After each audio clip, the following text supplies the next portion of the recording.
कहानी एक मौलाना की। वो मौलाना जो दीन का अलमबरदार भी उतना ही था जितना देशभक्ति का। वो मौलाना जो गुलाम देश में जिंदा रहने से बेहतर आज़ाद मुल्क में मर जाना चाहता था। वो मौलाना जिसने अंग्रेज़ों को भगाने के लिए अपनी जान की बाजी लगा दी। वो मौलाना जिसने अंग्रेज़ों के जुल्मों के खिलाफ कौम को बेदार करने के लिए आंदोलन किए।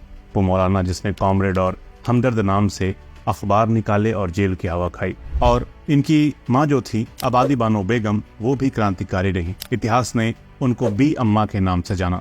इनकी कहानी आगे सुनाएंगे। आज बात मौलाना मोहम्मद अली जौहर की। तारीख 10 दिसंबर 1878। जगह उत्तर प्रदेश का शहर रामपुर।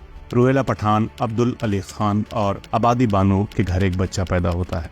ये उनकी 5वीं औलाद थी। बच्चे का नाम रखा जाता है मोहम्मद अली जौहर। ये बच्चा अभी 5 साल का ही हुआ था कि वालिद अब्दुल अली खान का इंतकाल हो गया। 5 बच्चों को पालने की जिम्मेदारी आ गई आबादी बानो पर। मोहम्मद अली जौहर ने उर्दू फारसी की शुरुआती पढ़ाई घर पर हासिल की और फिर मैट्रिक करने पहुंचे बरेली। उस वक्त इलाहाबाद विश्वविद्यालय से संबद्ध अलीगढ़ के मोहम्मदन एंग्लो ओरिएंटल कॉलेज से बीए किया। बड़े भाई शौकत अली की तमन्ना थी कि मोहम्मद अली जौहर ICS यानी इंडियन सिविल सर्विसेज का एग्जाम पास करें, इसलिए उन्हें ऑक्सफोर्ड विश्वविद्यालय में भेजा गया। लेकिन मोहम्मद अली जौहर को कामयाबी नहीं मिली।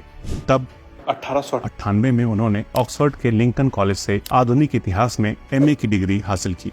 लंदन से लौटे तो मोहम्मद अली ने रामपुर रियासत में मुख्य शिक्षा अधिकारी का पद ग्रहण किया। बड़ौदा राज्य में भी नौकरी की। माँ ने दुनियावी तालीम के साथ साथ दीन की तालीम दिलाई, तो इस वजह से वो मौलाना भी बन गए। लंदन से लौटने के बाद वो नौकरी कर रहे थे, मगर उसमें दिल नहीं लग रहा था उनका। उनको पत्रकारिता और शायरी में दिलचस्पी थी। उस वक्त द टाइम्स, द ऑब्जर्वर और द मैनचेस्टर गार्डियन जैसे नामचीन अंग्रेजी अखबारों में उनके लेख छप रहे थे। इसी तरह उर्दू अखबारों में भी उनके लेख छापे जा रहे थे। आज़ादी के लिए मोहम्मद अली ने तलवार की जगह कलम को चुना। भारत लौटने पर मोहम्मद अली को एहसास हुआ कि उन्हें अंग्रेजों के जुल्म के खिलाफ लिखना चाहिए। भारतीय समाज के आदर्शों और संस्कृति को कमजोर करने का जो प्रयास अंग्रेज कर रहे हैं, उसका जवाब देना चाहिए। अगर ऐसा ना किया गया तो भारतीय बिखर जाएंगे, लिहाजा इनमें एकता लानी होगी। तब मौलाना 1911 में कलकत्ता चले गए और उनकी जिंदगी का टर्निंग पॉइंट था 1911 में अंग्रेजी भाषा में द कॉमरेड अखबार का निकालना। उस वक्त तक कॉमरेड लफ्ज ज्यादा मशहूर नहीं हुआ था। 1917 में मजदूर क्रांति से इसका प्रचलन तेजी से हुआ और फिर बाद में यह लफ्ज कम्युनिस्ट पार्टियों या ट्रेड यूनियन आंदोलनों का तो लक़ब ही बन गया। मौलाना अली जौहर ने द कॉमरेड में जब लिखना शुरू किया तो बहुत ही जल्द इस अखबार ने मशहूरियत हासिल कर ली। मौलाना ने इस अखबार के जरिए मुसलमानों को नेशनल और इंटरनेशनल लेवल पर एक तार में पिरोने का काम किया। बाल्कन युद्ध, ब्रिटिशर्स का मिस्र पर कब्जा, फर्स्ट वर्ल्ड वॉर में तुर्की की भूमिका और मुसलमानों की हालत पर लिखे गए लेख लोगों के दिल में जगह बनाते गए। तुर्की के खिलाफ ब्रिटिश कैसे दुश्मनी निभा रहे हैं, इस बारे में लिखा तो देश में मुसलमानों में द कॉमरेड ने जगह बना ली।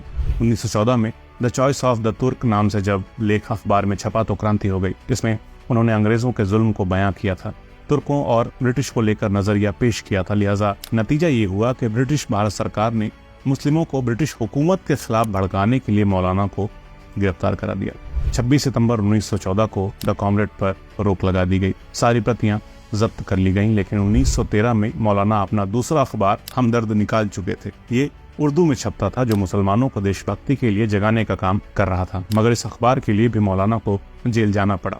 मोहम्मद अली की ललकार अंग्रेजी में तीक्ष्ण, उत्तेजक और शक्तिशाली भाषणों और लेखों के साथ जारी रही। उनकी यह काबिलियत देखकर अंग्रेजी लेखक H.G. वेल्स ने उनके बारे में कहा था, मोहम्मद अली के पास मैकाले की कलम, बर्क की जीभ और नेपोलियन का दिल था। 1924 में दोबारा से द कॉमरेड निकलना शुरू हुआ, लेकिन फिर 1926 में बंद कर दिया गया। इस पत्रकारिता के दूसरी तरफ मौलाना अपना राजनीतिक सफर मुस्लिम लीग के साथ शुरू कर चुके थे। 1906 में वो मुस्लिम लीग के सदस्य बन चुके थे। अखबारों को छापने के लिए वो जेल जा चुके थे और अब नजरबंद चल रहे थे। इस दौरान 1917 में उन्हें सबकी रजामंदी के बाद मुस्लिम लीग का अध्यक्ष बना दिया गया, मगर मुस्लिम लीग के साथ उनकी ज्यादा बनी नहीं।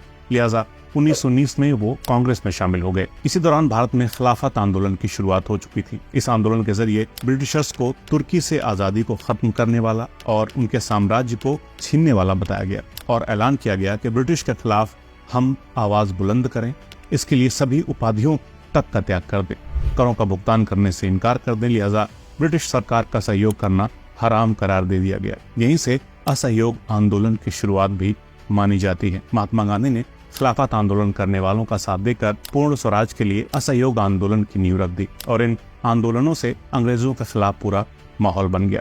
कुछ खूनी संघर्ष हुए तो खिलाफत आंदोलन को खत्म कर दिया गया। उन्होंने 1920 में खिलाफत आंदोलन के लिए लंदन में एक प्रतिनिधिमंडल का नेतृत्व किया। इंग्लैंड से लौटने पर उन्होंने 1920 में अलीगढ़ में जामिया मिलिया इस्लामिया की स्थापना की, जिसे बाद में दिल्ली शिफ्ट कर दिया गया। अब मौलाना महात्मा गांधी के साथ असहयोग आंदोलन में हिस्सा ले रहे थे। साल 1923 में मौलाना मोहम्मद अली जौहर को कांग्रेस का राष्ट्रीय अध्यक्ष बनाया गया, क्योंकि मौलाना आंदोलन के दौरान आजादी के कट्टर समर्थक बन चुके थे। लेकिन कुछ अरसे बाद ही कांग्रेस से उनका मोहभंग हो गया। असहयोग आंदोलन के बाद के दिनों में महात्मा गांधी से भी उनकी अनबन हो गई थी। वो गांधी के आलोचक बन गए थे। 1921 की बात है। ब्रिटिश सरकार ने कराची के खालिद दीना हॉल में एक अदालत की स्थापना की और मौलाना को कराची केंद्रीय जेल में 2.5 साल की कैद की सजा दी गई। इस जेल की सजा के अलावा उन्होंने कई बार सरकार विरोधी कामों के लिए जेल में सजाएं काटी थी। मौलाना मोहम्मद अली जौहर की शादी साल 1902 में अमजदी बानो बेगम से हुई थी। वो भी राष्ट्रीय और खिलाफत आंदोलन में शामिल थी। एक बार जब मौलाना ब्रिटिश हिरासत में थे तो उनकी 2 बेटियां बीमार पड़ गईं। मौलाना ने उनसे मिलने के लिए अंग्रेजी हुकूमत से परमिशन मांगी, लेकिन अंग्रेजी हुकूमत ने कहा ब्रिटिश सरकार के खिलाफ पेश किए गए विचारों पर माफी मांग ले तो उन्हें उनकी बेटियों से मिलने की इजाजत दे दी जाएगी। मौलाना अली जौहर की बूढ़ी माँ आबादी बानो बेगम को जब इस बारे में पता चला तो उन्होंने अपने बेटे को खत लिखा। उस खत में उन्होंने लिखा, अगर तुमने अंग्रेजों के प्रस्ताव को स्वीकार किया तो अभी मेरे बूढ़े हाथों में इतनी ताकत बाकी है कि तुम्हारा गला दबा दूं। तब मौलाना ने एक नज्म लिखी कि अगर अल्लाह को उनकी किस्मत बदलनी होगी तो वो ठीक हो जाएंगे, और अगर नहीं तो अल्लाह की मर्जी ही उनकी मर्जी है, वो मुझे मंजूर है। मौलाना की बेटियों की मौत हो गई, लेकिन उनके कफन दफन में भी मौलाना को शामिल नहीं होने दिया गया। साल 1931 में लंदन में गोलमेज सम्मेलन होता है, जिसमें न चाहते हुए भी मौलाना को शिरकत के लिए जाना पड़ता है। इस सम्मेलन में दी गई उनकी तकरीर आखिरी ख्वाहिश बनकर रह गई। सम्मेलन को संबोधित करते हुए उन्होंने कहा था, मेरे मुल्क को आज़ादी दो या मेरी कब्र के लिए मुझे 2 गज जगह दो, क्योंकि यहाँ मैं अपने मुल्क की आज़ादी लेने आया हूँ और उसी लिए बिना वापस नहीं जाऊँगा। उन्होंने ऐसा इसलिए कहा क्योंकि वे किसी गुलाम मुल्क में मरना नहीं चाहते थे। उनके मुंह से निकली ये बात सच साबित हो गई। आज़ादी का वो तलबगार जो दीन और देश की भक्ति में बराबर डूबा था, वो हमेशा के लिए इस दुनिया से रुखसत हो गया। मौलाना मोहम्मद अली जौहर कहते थे, जहाँ तक खुदा के अहकाम का ताल्लुक है तो मैं पहले मुसलमान हूँ, बाद में मुसलमान हूँ, आखिर में मुसलमान हूँ, लेकिन जब हिंदुस्तान की आज़ादी का मसला आता है तो मैं पहले हिंदुस्तानी हूँ, बाद में हिंदुस्तानी हूँ, आखिर में हिंदुस्तानी हूँ।